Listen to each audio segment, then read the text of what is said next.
I was disappointed. I encouraged Athenians to come to the meeting, which they did in large measure. There was only standing room in the meeting, so I'm happy about that, but I am disappointed in the vote outcome.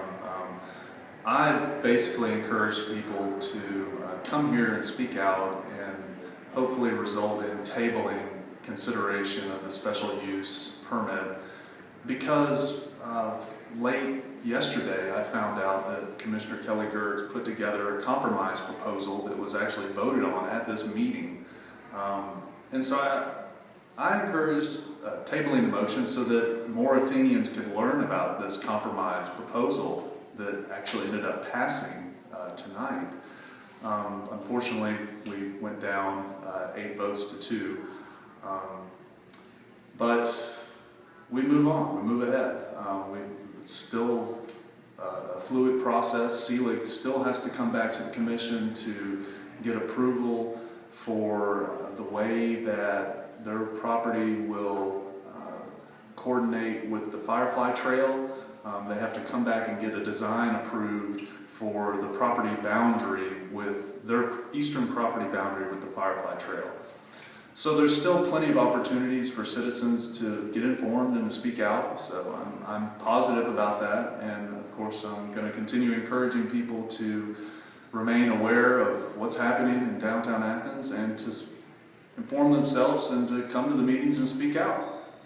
Part of Commissioner Gertz's compromise that was passed tonight directs planning staff to host meetings with the Rails to Trails Committee and the Firefly Trail Committee, Firefly Trail Commission, to basically get their much needed input into this whole design process, design approval process for Selig's property boundary, again, with the Firefly Trail.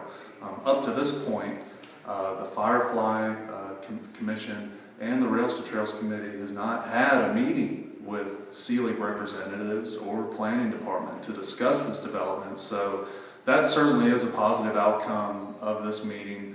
The fact that we now have legislation that's directing our planning staff to host meetings with these valuable committees led by expert volunteers who know all there is to know about the Rails to Trails and the Firefly Trail.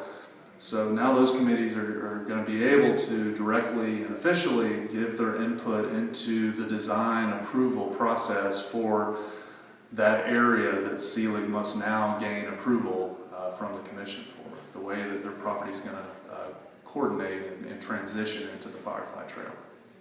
I think that the project has certainly evolved from when it was first introduced. I'm definitely much more comfortable about it now than I was at first. I do think the Selig has made improvements based on public input, and I certainly hope that they continue to make improvements based on public input. It's my firm belief that by informing citizens about this project and about the consequences of this project, then encouraging them to speak out about it, we're going to all end up benefiting from the project. So.